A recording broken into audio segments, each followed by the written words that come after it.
Goeiedag geliefdes, dis vir my wonderlik om weer saam met u rondom die woord van die Here te wees. En ons staan vandag stil daar by Psalm 119 en wel die 69ste vers. Nou voor ek met u begin praat, moet ek net eers vir u sê dat dit nou my laaste boodskap sal wees, tot na die skoolvakansie in Julie, en dan weet ek nog steeds nie of dit dan dadelik weer in aanvang kan neem nie. So u moet maar asseblief verlief neem daarmee wanneer u van my hoor, is wanneer ek dit weer moontlik vir my sal wees, want ek gaan op verlof, en direk nadat ek van verlof af teruggekom het, gaan ek vir 'n groot voetoperasie, wat ek vir 6 weke glad nie mag op die voet trap nie, en dan 'n verdere 6 weke wat ek by tye met die moonboot kan loop. So ek weet glad nie wat vir my voorlê nie, ek weet nie hoe ek gaan beweeg nie, maar ek beloof dat so gou as wat ek kan, ek weer op die lug sal wees, want dit is altyd vir my begeerte om die woord van die Here saam met u te deel. So neem net kennis daarvan, dat dit die laaste sal wees, totdat u weer van my hoor, en ek sal so gou as wat die Here vir my genade gee, sal ek dan weer op die lug weer saam met u wees. Kom ons gaan na vers 69 toe, wat so lees. En dit is 'n geweldige woord, as hy hierdie woorde sê, vermeteles het my leuns toegedig, maar ek bewaar van ganser harte u bevele. Vermeteles het my leuns toegedig. Die psalmis kom vertel vir ons van 'n geweldige stryd waarin hy is, en 'n aanslag wat hy beleef van mense wat hom valslik aankla. En die oomblik as 'n mens daaroor dink, dan gaan jou gedagtes onwillekeurig na Job. Hoe sy vriende vir hom aangekla het, en selfs sy eie vrou hom aangepor het om te sê, Job, God het jou verlaat, vloek God en sterwe. En dan vir verskillende aanslae om hom van God af weg te lei. Nou, hierdie aanslag wat hy beleef, het hy 'n woord wat hy aan hierdie mense toedig. Die aanslag kom van vermeteles. Nou, as ons die woord vermeteles lees, dan lees ons mense wat vol is van hulle self, mense wat gemaksugtig is in hulle self, en mense wat geen ontzag het vir God of vir mens nie. Hulle loop oor mense, hulle het geen respek oor hoe hulle ander mense hanteer nie. Hulle is die meeste van die tyd is hulle hoogmoedige mense, wat geen vrees van God in hulle binneste het, dat God hulle dade aanskou, dat God hulle woorde hoor nie. Hulle is mense wat aanmatigend is, wat dink hulle die reg het om ander mense te verkleineer en 'n bespotting van mense te maak. En Dawid sê, hulle spot met my. Hulle spot met my. Geliefdes, as 'n mens daaroor dink, dan wil 'n mens ook sê, is dit nie maar die pad wat ons Here Jesus Christus geloop het nie. Aan die einde van sy lewe, hoe spot hulle met hom? Gooi hom 'n purperkleed oor sy skouers, sit vir hom 'n stok in die hand en spot met hom, dat hy die koning van die Jode is. Spot met hom en slaan hom met die vuis in die gesig, doringkroon op die kop, spoeg in sy gesig, hierdie geweldige vernedering wat hy moes deurgaan, en wil 'n mens by uitstek dit uitroep, julle vermeteles, weet julle met wie julle te maak het nie? Weet julle dat hulle te maak het met die allerhoogste God nie? So hierdie pad van bespotting het hy geloop. Jesaja 53 beskryf juis vir ons hierdie pad van lyding wat hy geloop het, om vir u en my saligheid te bring. En daardie bespotting het aangehou tot aan die kruis. As u die seun van God is, kom af. Nee, wag toe hy uitroep, hy het dors. Kom ons sê dat Elias of hom kon verlos, want hy sê mos hy is die seun van God. Die bespotting het dit nie opgehou nie. Dit is die pad wat die kind van die Here loop in hierdie lewe waarin ek en u is. En geliefdes, vandag is dit nog presies dieselfde so. Daar is openlike bespotting van die Bybel. Daar is openlike bespotting oor die Here Jesus Christus, sodat die geleerdes, self teoloë, mense wat ander jong predikante moet oplei, sê dat ons nog so onkundig en naïef is om die Bybel te glo. Die Bybel is nie net van toepassing in die tyd wat ons lewe nie, dis nie die woord van God nie, dit dra nie gesag nie, en selfs een man wat die Bybel vat en hom op die grond gooi en sê, smyt weg hierdie boek en begin jou lewe leef. Moenie glo aan al die waarhede van hierdie boek nie, want hierdie boek plaas 'n stremming op jou lewe, en hy sê vir jou, daar is sekere goed wat jy nie mag doen nie, wat sonde is. Sonde bestaan nie volgens hierdie mense nie. Wat 'n vermetelheid om te dink dat jy so kan praat oor die Seun van God. Dawid het vermetel is wat sy lewe aantas, wat vir hom tot 'n val wil bring, wat hom voortdurend aankla en hom leuns toedig. En ag, ek wil as dit waar is sê, het dit nie ook met jou gebeur, dat mense jou dinge toegevoeg het, waarin jy eerlik onskuldig was nie. Mense jou van dinge beskuldig het, waarvan jy regtig nie skuld gedra het nie, en jouself leuns toegedig het. As ek daaroor dink, dan dink ek aan Daniel, die lyding wat hy moes deurgaan, omdat hy die Here Jesus Christus geken het en gedien het. Ek het reeds vir u gesê van Jesus. Ek dink byvoorbeeld aan 'n baie praktiese voorbeeld van iemand wat sy lewe lank soek om 'n klag teen my in te kry, net iets waarvan hy my kan beskuldig, sodat hy my kan aankla. En hierdie persoon en ek ry in 'n kar, en 'n man bel my en vra vir my of hy my kan sien. Die man is van 'n ander genootskap. Hy's van die gereformeerde genootskap. En ek sê vir hom, my broeder, ek kan nie vandag by jou uitkom nie. Ek moet vandag klas gee by die universiteit. Daarmee bedoel ek by die seminarium. En toe ek die telefoon neersit, sê hierdie persoon van my, maar hoekom vertel jy vir daai man 'n leuen om te sê dat jy by die universiteit gaan klas gee? Toe sê ek, hy is 'n gereformeerde man, hy ken nie 'n seminarium nie. Vir hom is dit 'n universiteit. So ek het nie vir hom 'n leuen vertel en iets probeer sê nie, ek het gesê ek gaan klas gee. In sy oë by universiteit. Nee, ek het 'n leuen vertel, ek moes gesê het seminarium. Jy sien, hulle soek iets waaroor hulle jou kan aankla. Die Here Jesus het 'n geweldige woord gesê. Reeds in sy tyd het hy vir ons gesê hierdie woorde daar in die bergpredikasie, en wel daar in Matteus 5 en van die 11de vers af wat ek vir u sal lees. Hoor wat sê hy.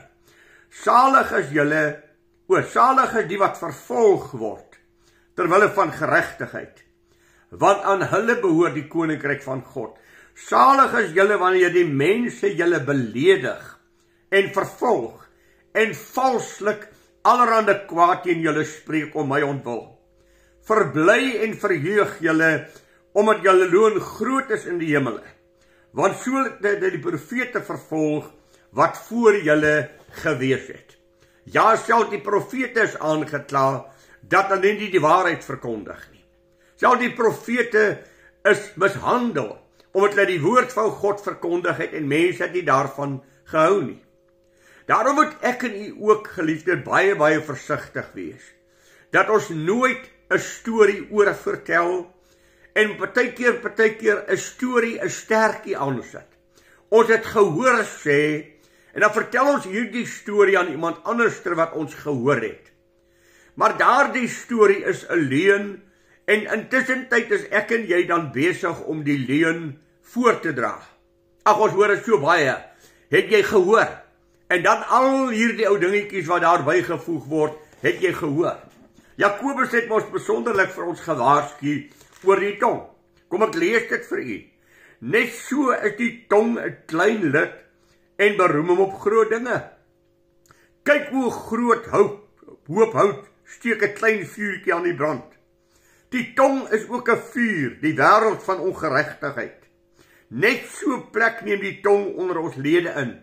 Dit besmet die hele liggaam en steek die hele lewensloop aan die brand en word uit die hel aangesteek. Maar die tong kan geen mens stem nie. Dis 'n onbedwingbare kwaad vol gif. Daarmee loof ons God, die Vader, en daarmee vervloek ons die mens, wat aan die gelykenis van God gemaak is. Uit dieselfde mond kom seën en vervloeking. Dit, my broeders, behoort nie so te wees nie. 'n Fontein kan tog nie bitter water en ook soet water uitborrel nie. 'n Vyeboom, my broers, kon tog nie olywe voortbring nie. En 'n wingerdstok ook nie vye nie. So kan geen fontein brak en vars water voortbring nie. Vermetelis wat my leuns toedig, wat met die tong gepraat het en dinge gesê het wat nie waar is nie. Daarom moet ek en jy versigtig wees, soos Jakobus gesê het. Vinnig om te hoor, stadig om te praat, stadig om toornig te word. Want woorde wat jy uitspreek en dinge wat jy sê, kan jy baie moeilik weer terugtrek, dis in openbaar gesê. En weet jy geliefdes, so het ek ook al ervarings gehad van dinge wat ek moes deurgaan. Ek dink aan die gemeente daar in Kroonstad, waar ek by 'n sekere man gaan kuier het wat siek is. En toe hoor ek 'n storie wat rondgaan dat ek by 'n vrou gaan kuier, terwyl haar man nie by die huis is nie. En hierdie storie hoor ek toe die 5de rangs. En ek begin hom terugvolg. Piet Koos het vir my gesê, Gert het vir my gesê, Jan het vir my gesê, Sarel het vir my gesê. En uiteindelik toe gaan ek na Sarel, toe sê ek, Sarel, weet jy het 'n veerekussing in die wind oopgemaak. Hoe jy die veertjies bymekaar gaan kry, weet ek nie. Maar wel tog net na daardie huis toe en hoor, of Awie Joubert siek in die bed was met griep, en ek hom besoek het nie. Maar 'n leuen aangaande my is verkondig, en elkeen het vir die ander een gesê, moet dit nou nie oor vertel nie, ek sê het net vir jou. En so het ek dit by die 5de persoon gehoor, en teruggevat na die oorspronklike toe. Pas op dat jy nie iets verkondig as jy nie feite het nie. Maak seker van jou feite. En dan moet jy nog steeds versigtig wees hoe jy omgaan met die mens oor wie jy praat. Daarom geliefde leuns wat mense toegedig word, valshede wat aan mense se lewens vasgemaak word. Maar dan sê die psalmis iets. Here, hierdie mense het my beledig, hierdie mense het my sleg gesê, hierdie mense het leuns aangaande my verkondig. Maar Here, ek gaan nie dat dit my onderkry nie. Ek gaan my nie daaraan vasmaak nie. Dan sê, maar ek bewaar u woord van ganser harte. En ek het al reeds vir u gesê, die aanslag wat kinders van die Here baie keer beleef, is juis weens hulle verhouding met God. Die psalmis sê, Here, ek sal u woord bewaar. Dit beteken ek sal dit diep in my binneste bære, ek sal dit anker in my wese, en ek sal lewe streng volgens die woord van God. Hy gebruik ook die pragtige woord van ganser harte. Met my hele hart glo ek God se woord. Al word ek ook bespot, al word daar ook sekere dinge aan my toegedig, ek staan by die woord van God. En geliefdes, ek weet u het nou al hoeveel keer gehoor, die woord van God, die woord van God. Maar geliefdes, die hele Psalm 119 gaan oor die woord van God. En daarom wil ek dit maar vir u net weer terugbring daarna toe. Hoor wat sê Paulus aan die Spreuke skrywer, daar in Spreuke die 3de hoofstuk. My seun, vergeet my onderwysing nie. Laat jou hart my gebooie bewaar, want dit sal lente van dae en jare van vrede in jou vermeerder. Laat liefde en trou jou nie verlaat nie, bind dit om jou hals, skryf dit op die tafel van jou hart. Dan sal jy genade vind en goeie insig in die oë van God en die mense. Vertrou op God met jou hele hart en steun nie op jou eie insig nie. Ken hom in al jou weë, dan sal hy jou paaie gelyk maak. Wees nie wys in jou eie oë nie. Vrees die Here. Wyk af van wat kwaad is. Dit sal genesing vir jou wees en verkwikking vir jou gebeente. Vereer die Here uit die eerste van jou telinge van jou goed. Dan sal jou skure vol word van oorvloed en jou parskope oorloop van mos. Maak vas aan God. Die wêreld waarin ek en u lewe, het dieselfde ding, hulle spot openlik met God en sy woord, maar maak jy vas aan wat God sê. Moenie dat mense jou van die waarheid al wegvat, deur allerhande verdigsels en stories te verkondig nie. Die apostel Paulus het so 'n mooi woord gehad in Romeine 1 vers 16.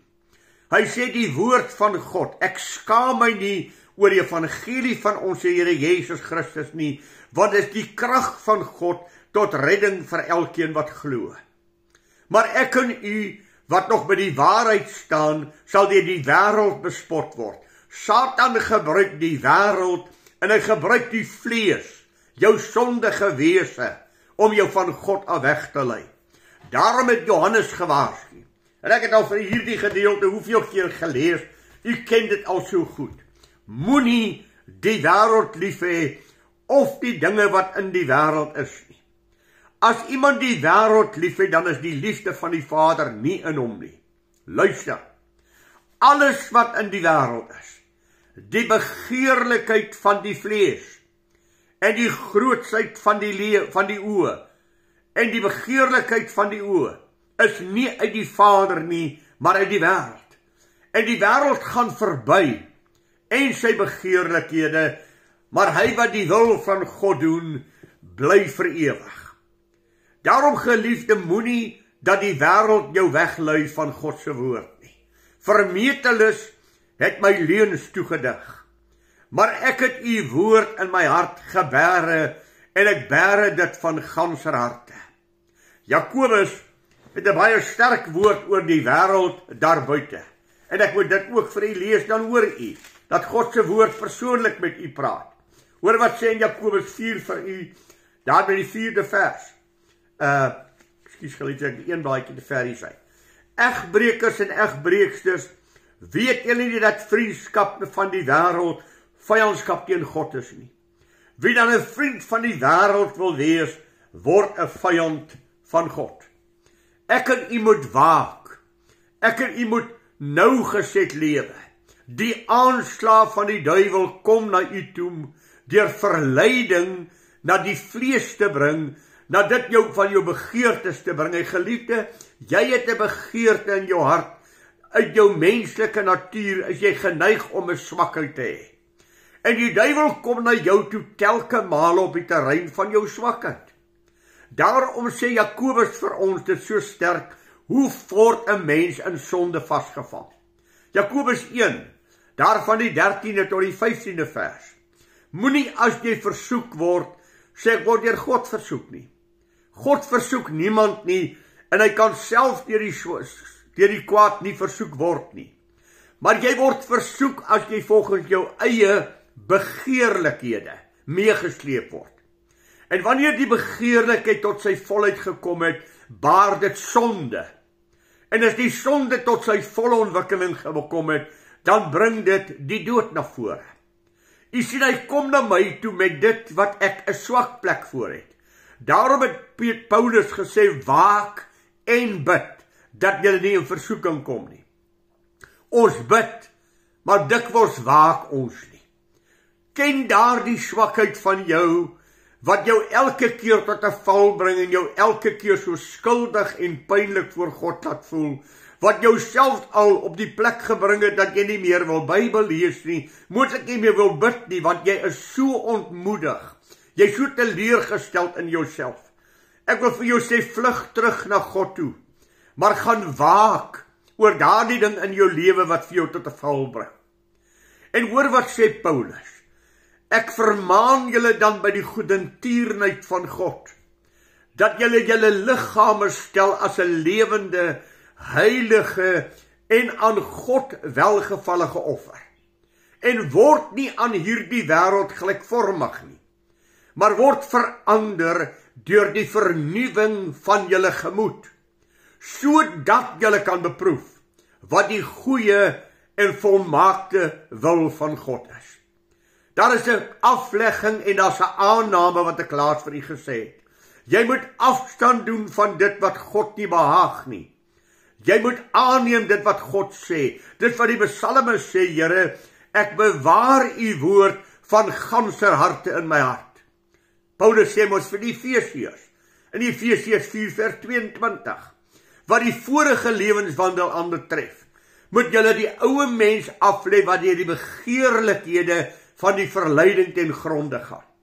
En moet julle met die nuwe mens beklee, wat na God geskape is in ware geregtigheid en heiligheid.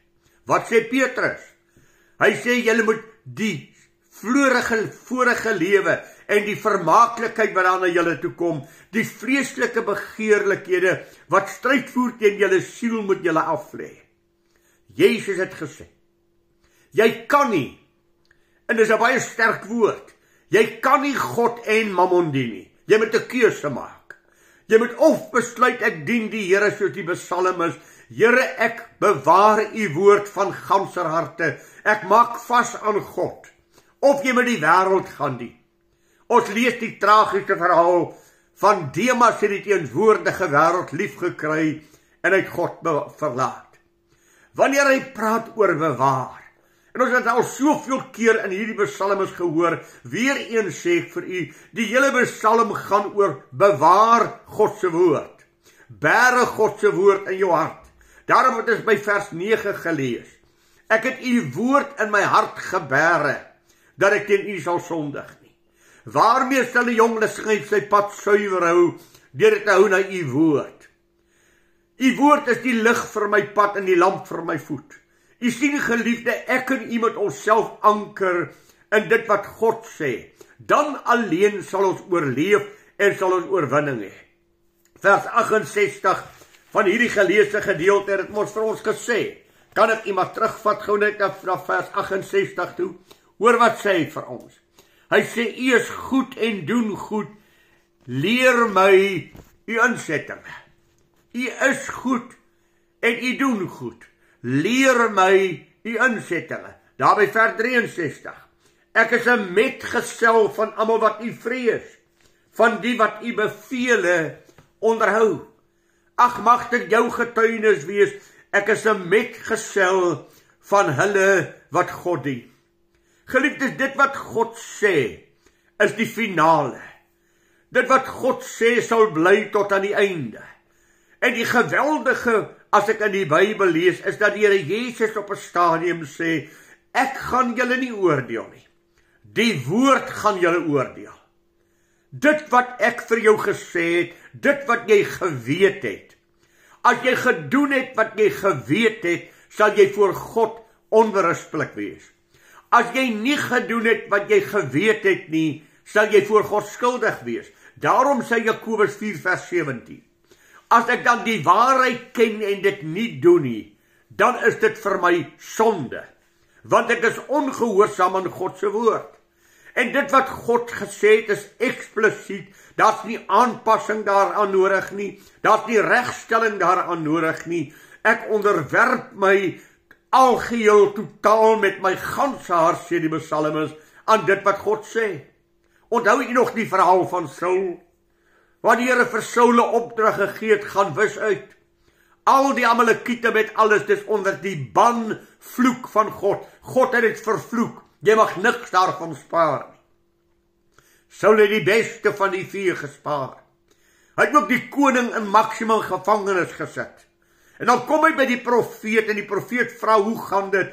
En hy het as het ware die hedendaagse taal wat hy sê, loof die Here my broeder, dit gaan fantasties goed. Nou wat is 'n gebulk van beeste en geblær van kleinvee hoor ek sou? Ek kan vir u verduidelik. Ons het die beste gespaar aan die Here te offer. En die koning is in maksimum gevangenis. Hy sal nooit vrykom nie. Samuel moet vir Saul sê, sou dit God behaag in jou offergawes? Het God nie meer behaag in gehoorsaamheid en onderdanigheid aan hom nie? Rebellie teen die woord van God is afgodediens. Jy het jouself gestel bo God se woord. Jy het 'n afgod van jouself gemaak om te dink dat jy beter as God weet. Om te dink dat jy die woord van God kan aanpas sodat dit jou pas.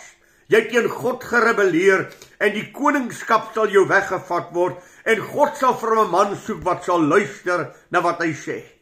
Jesus sê vir u en my, gaan uit onder hulle, want die woord van God is die basis van ons lewe. Moenie dat die wêreld jou verlei nie, moenie dat die vlees jou verlei nie, gaan doen wat God sê. En geliefdes, asseblief, die woord van God moet nooit vir u en my 'n wet en 'n reëls wees wat ons nakom nie. Die woord van God moet my verlustiging wees, iets wat ek so graag wil doen. Ek wil u woord van ganse harte nakom. En wanneer ek dit sê, wil ek 'n verduideliking gee. Die persoon wat my getrou het, oorlede dominee Pieter Rouwenheimer, het altyd gesê, as jy vir Eloise voor die tyd blomme gegee het, en sjokolade en goedjies en haar bederf het, mag jy na die troue nie verander nie, want dan het jy haar bedrieg. Nou gaan koop ek 'n bos blomme en ek sê, "Dee jong, dominee Pieter het sê ek moet vir jou blomme gee." Wat sal daar die blomme vir haar beteken? Niks, sy sal dit nie asblik gooi. Maar wanneer ek net met my mes 'n ou rosie afgesny het, na my laaste tuinbesoek by mense, en ek vir haar 'n blommetjie huis toe bring, en sê, "Hier is 'n blommetjie, my skat," dan waardeer sy daar die enkele blommetjie, want dis liefde. U sien, geliefde, ek dien God nie uit vrees nie. Ek dien God uit liefde.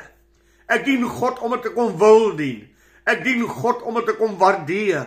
Ek dien God om het te kom wil aanbid, omdat hy die belangrikste in my lewe is. Ek dien God nie uit vrees nie. Ek dien hom uit eerbied en respek vir wie hy is, en ek wil hom as my God dien.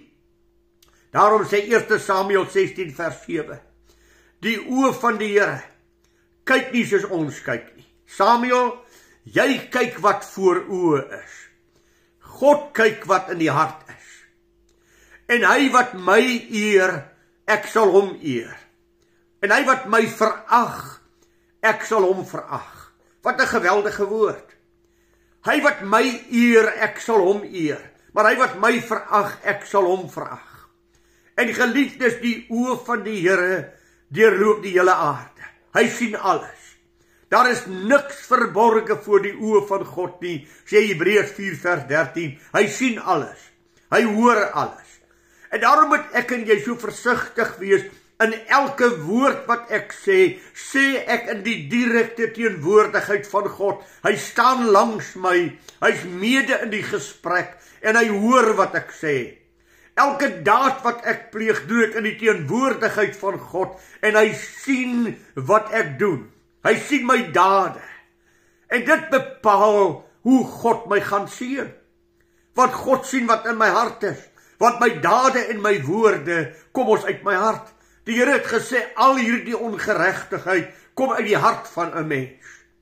Daarom het die psalmis gepleit, laat die woorde van my mond en die oordenking van my hart, o God, u welbehaaglik wees. Die Here ken my ywer, die Here ken my verlange, die Here ken my ingesteldheid. As die psalmis sê, vermeteles het my leuns toegedig, maar ek, Here, ek sal u woord van ganser harte bewaar, omdat ek u lief het, omdat ek u wil dien. Ag, kom ek toets u vandag, met die woorde wat die Here in Johannes 21 vir Petrus vra. Simon, seun van Jona, het jy my waarlik lief, meer as almal hier? 2 keer is die woord wat hy vra, het jy my waarlik lief, die Hebreëse woord, agape, waarlik lief, volkome lief. En elke keer antwoord Paulus hom, ek het u filio lief, ek het u lief soos ek 'n medebroeder lief het. En dan die 3de keer wat die Here hom vra, toets die Here Petrus se hart in sy diepste. Petrus, het jy my filio lief? En Petrus het sy kop laat sak in skaamte, en gesê, ag Here, u weet alles. Want hy het hom 3 maal verloon en gesê, ek sweer, ek ken hom nie. Petrus, jy het nie eers die liefde wat jy aan 'n broer behoort te gehad het, vir my gehad nie. Toe jy die benoudheid was, het jy teen my gedraai en gesê, ek sweer, ek ken hom nie, en jy het jouself elke keer van my gedistansieer. Daarom vra hy hom 3 keer, het jy my waarlik lief? Ag, ek moet vir 'n paar skrifgedeeltes lees, en dan gaan ek afsluit. Let saam met my op, na 1 Kronieke, die 28ste hoofstuk vers 9. Salomo, en jy my seun Salomo, ken God van jou vader, en dien hom met 'n volkome hart, en met 'n gewillige gees, want die Here deursoek die harte, en hy verstaan elke versinsel van die hart en gedagtes. As jy hom soek, sal hy hom deur jou laat vind. Maar as jy hom verlaat, sal hy jou vir altyd verstoot. Psalm 44, kom ons lees daar by die 19de vers.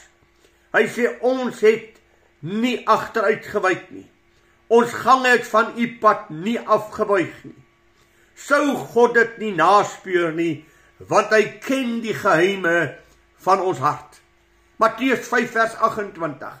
Salig hy wat rein van hart is, want hy sal God sien.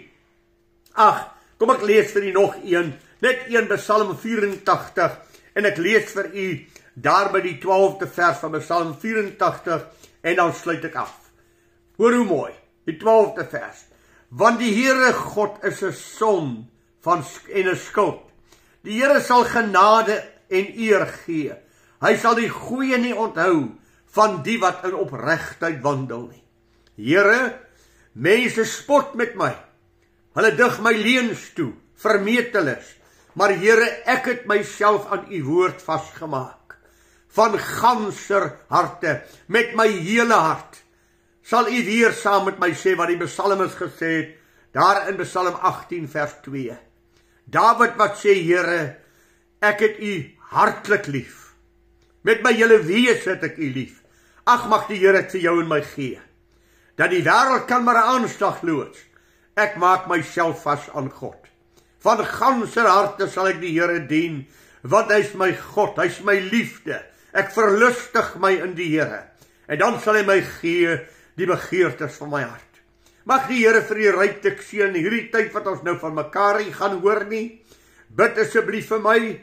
Ek bid vir julle dat die Here vir julle staande sal hou en dat julle geestelik met die Here net sal vooruitgaan en die rykdom van die genade van God mag beleef. Goeiedag vir u, en ons praat met mekaar sodra dit weer vir my moontlik is en ek saam met u op die lig kan wees.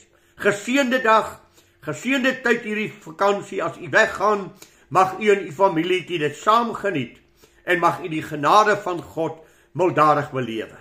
Ek groet u in die naam van ons Here Jesus Christus, ons geliefde verlosser en ons vriend. Goeiedag vir u.